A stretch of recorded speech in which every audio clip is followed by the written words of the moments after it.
So I ran out of storage, but I was saying that they live as a multi-dimensional being, living through the laws of the lowest dimension, and that's kind of where they want you. That's absolutely where they want you.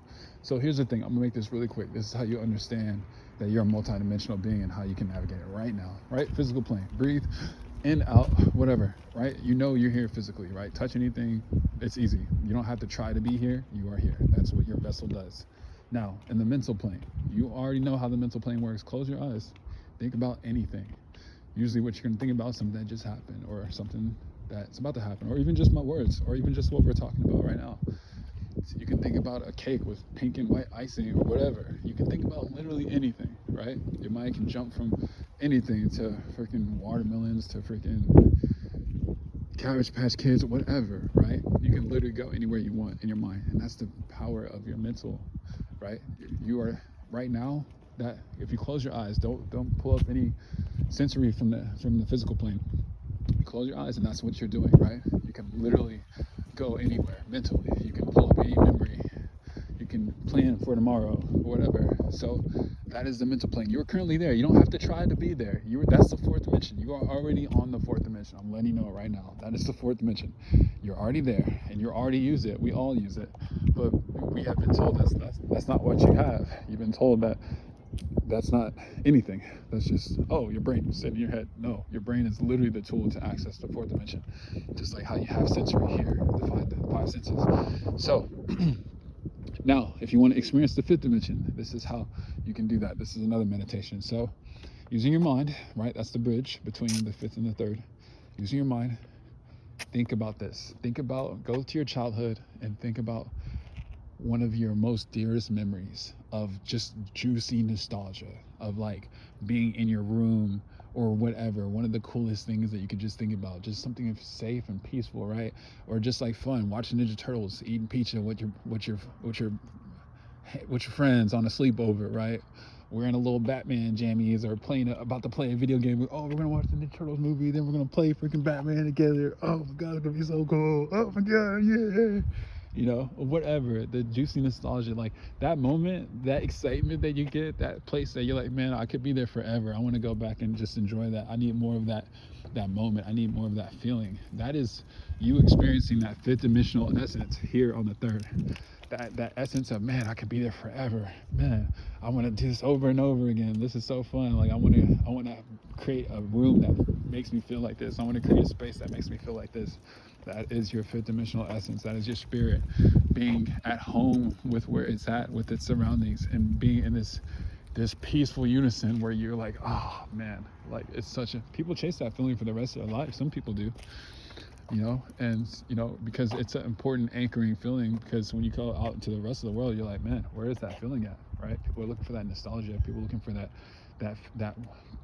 that return to home in your heart, right? And just that is the closest experience, that feeling that you get to that fifth dimension, those superpowers. Oh my god, so cool. The supernatural, like the stuff that's like fun, right? Like super tubular, radical, like all of these things that are like kind of expressions of like something being really cool and being like, it's electric, it's alive, right? That is that fifth dimensional self that never dies.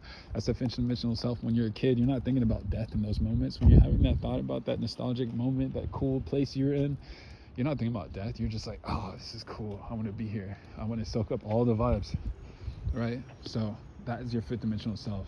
It's like a child in that sense, right? Like your inner child. It is a very powerful aspect of who you are, your soul, because that is such a driving force throughout your whole life. You're not, that it's a very pure place, because you're kind of closer to that realm when you're at that age, right? And you can kind of pull in from those things because it's all coming from you, right? It's not coming at you, it's coming from you.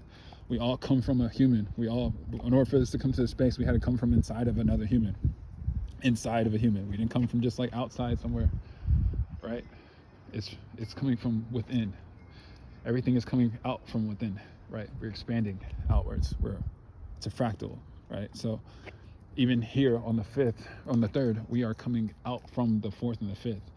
It is not like a thing where we just dropped in here and we just spawned like little random characters and then we're trying to find a way up. No, it's like our higher self took a little dip down here, and there's little aspects of us. It's kind of like when you see like little flares flying off in the sun and then kind of come back towards the sun because of the gravity. That's what we're doing here.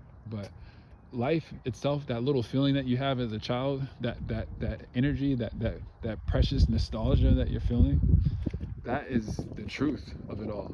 The truth really is that at the highest levels, that in the life, the part of you that never dies, that won't know, that knows what death is but doesn't experience it because it's transcended it, it's triumphant over all of it. It has become fearless of what that is because it doesn't exist in the fifth. And that's why they want to, this is the last thing I'll say, that's why they want to keep you in the fourth dimension, because in order for you to get to that fifth dimensional self, that all of that true knowledge and that true wealth of like love that you feel, you have to transcend the fourth. The fourth is that valley of the shadow of death, the mind, right? The fear, those things. They want to keep you in the fourth dimension. They want to keep you locked in the third from the fourth. They don't want you to go past the fourth. And a lot of these negative, demonic entities, they're in the fourth. They can't get out of the fourth. They can't get to the fifth. All they can do is stay in the fourth, in that mental plane, that like lower astral plane, and try to keep you in a state where you're too afraid to transcend it. You're too afraid to go up. They're stuck in the fourth. You're not. So we have to get to that fifth dimensional aspect, or we'll get kind of stuck in this third dimensional place, and we'll get severed. Not severed, but we'll lose our connection to our higher self. That's kind of where they want us. They want that for themselves.